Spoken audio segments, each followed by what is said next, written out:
the Bugatti drama has just taken a turn nobody saw coming, least of all Bugatti itself. When independent mechanic Matt Armstrong finally solved a stubborn door lock problem on his own Bugatti Veyron, he ended up reopening one of the most famous stories in Bugatti history. Because the exact same door fault that locked itself shut on Armstrong's Veyron later showed up on Mark McCann's Veyron too, and it's the very same type of door that gave Tom Cruise so much trouble at a red carpet premiere back in 2006.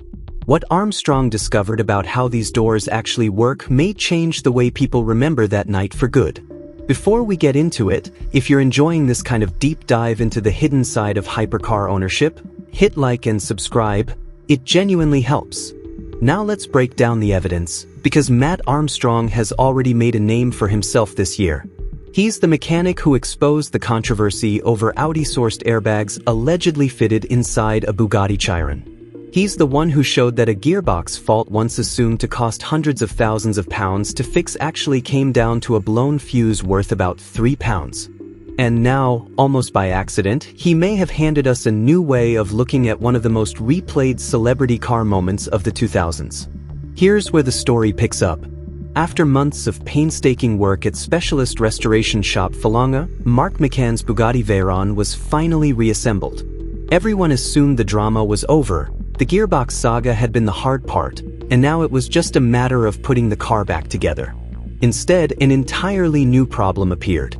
Out of nowhere, the car's security system triggered what's known as anti-hijack mode, and both doors locked solid. Not stiff, not stubborn, completely dead. The key fob didn't work. The remote didn't work. Neither the inside handle nor the outside handle would budge. After all those months of rebuilding, nobody could even get back inside the car. That's when Mark remembered something important. Matt Armstrong had dealt with the exact same problem on his own Veyron. So he picked up the phone and called him directly.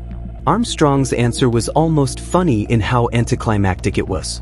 He explained that he'd tried everything first, drilling out the lock, stripping down the door panel, searching for any way to force the mechanism open. Nothing worked.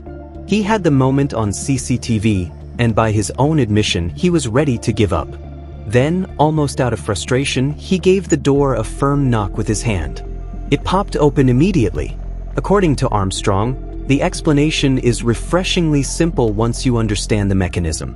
A Veyron's door lock can dry out after the car spends long stretches sitting unused in a garage or storage unit. When the internal components dry out like that, they can stick in place. And because the Veyron's anti-hijack system is designed to seal the doors shut as a security measure, a stuck lock gets trapped in the locked position with no way to release it electronically.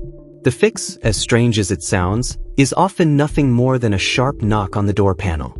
The impact jars the mechanism loose just enough for the handle to start working again. That's exactly the method Armstrong walked Mark through over the phone, and sure enough, it worked. The same simple trick freed both cars. This is where the story stops being just a quirky repair anecdote and starts raising bigger questions. Matt Armstrong's Veyron had spent years sitting in storage before he bought it. Over that time, the locks dried out, the mechanism seized, and the door dropped into anti-hijack mode. A single knock fixed it. Mark McCann's Veyron followed almost the identical path. It was a neglected project car that had sat parked for years before restoration began. The same fault appeared. The same solution worked. Two completely different Veyrons, owned by two completely different people, restored in two completely different workshops, and yet they developed the exact same mechanical issue with the exact same fix. That's not really a coincidence anymore. That starts to look like a known weakness in the car's design, one that simply hasn't been talked about much until now. And that brings us back to 2006. Picture the scene, the world premiere of Mission Impossible 3. Tom Cruise arrives in a Bugatti Veyron reportedly worth well over $1 million, cameras flashing from every direction. He steps out, walks around to the passenger side to open the door for Katie Holmes, and nothing. He pulls the handle. It doesn't budge. He tries again. Still nothing. Eventually the door does open, but by then the moment had already been captured from every angle, and it went on to become one of the most replayed embarrassing celebrity car clips of the decade. For years, the story that stuck was simple. Tom Cruise fumbling with an expensive car in front of the cameras. But after watching what happened with both Matt Armstrong's Veyron and Mark McCann's Veyron, it's worth asking a different question. What if the door was never really about Tom Cruise at all? What if the problem was the car? Both modern cases show the same pattern. A Veyron that's been sitting for a while can develop a locking fault that leaves the handle completely unresponsive, with no obvious warning and no easy way to force it open, until someone knocks on the door in exactly the right way.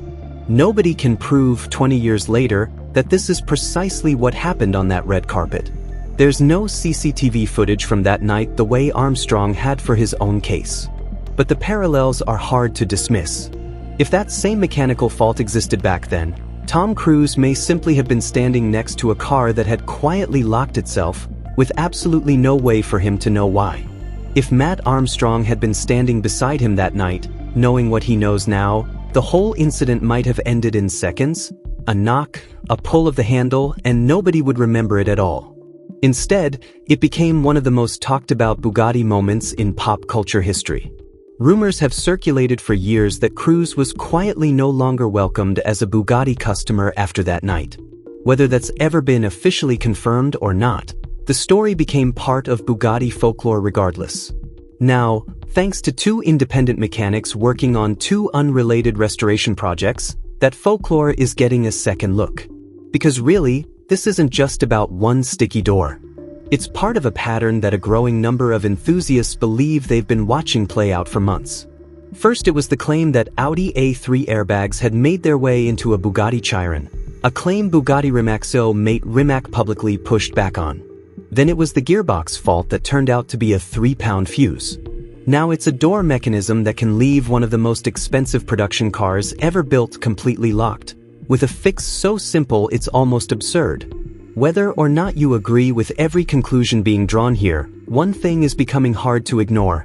Independent restorers like Matt Armstrong and Mark McCann are surfacing details about these hypercars that very few official channels ever discuss. They're not just repairing million-dollar machines. They're documenting, in real time and often on camera, how these cars actually behave once they leave the showroom and spend years sitting in storage, exactly the way most of them do. It also raises a fair question about why a fault like this hasn't been more widely publicized before now. The Veyron was never a mass-produced car, only a few hundred were ever built, and most of them spend the majority of their lives parked in climate-controlled garages rather than being driven regularly. That means very few owners ever put enough hours on the clock or leave the car sitting long enough between drives to run into this particular fault. It's the kind of problem that only shows up under a very specific set of circumstances, which is probably exactly why it stayed under the radar for so long. It took two separate restoration projects, run by two mechanics who happened to know each other, for the pattern to become obvious. That's also what makes independent creators like Armstrong and McCann so valuable to the wider car community. Manufacturers rarely publish detailed breakdowns of obscure faults on cars this old and this rare, and dealership technicians who do encounter the issue aren't necessarily filming the process or sharing it publicly. It's the enthusiasts working outside the official system, often documenting every step for their own channels, who end up building the closest thing to a real-world service history for cars like this. And because of that documentation, a 20-year-old red carpet mishap suddenly looks a lot more complicated than it used to. Maybe the problem was never really the man standing outside the car, dressed up and smiling for the cameras, wondering why the door wouldn't move. Maybe, just maybe, the door deserved a little more of the blame all along. What do you think? Does Matt Armstrong's discovery change the way you look back at the Tom Cruise moment? Or do you think it was simply bad luck on a big night? Let me know in the comments, and if you enjoyed this one, don't forget to like, subscribe, and I'll see you in the next video.